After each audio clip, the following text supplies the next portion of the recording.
So for x, 2x over 3 plus 5 is equal to 7.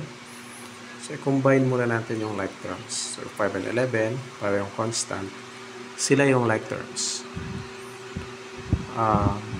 Okay, bring down 2x over 3.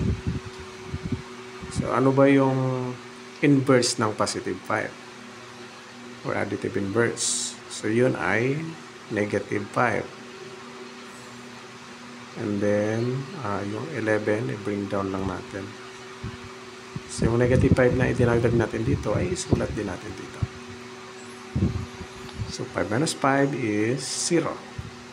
At i-bring down natin yung 2x over 3. And 11 minus 5 is 6.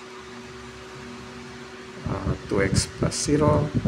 Ay, ano na lang, 2x over 3 na lang. And 6.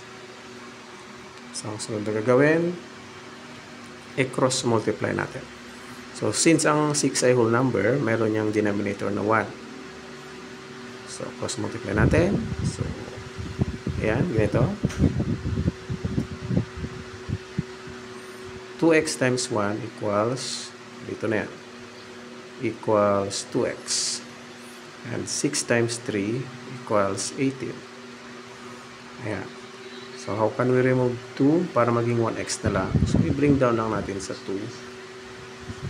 2 divided by 2 is 1x or x na lang. So, cancel na natin yan kasi common terms. And 18 divided by 2 equals 9. So, yung value ng x natin ay 9.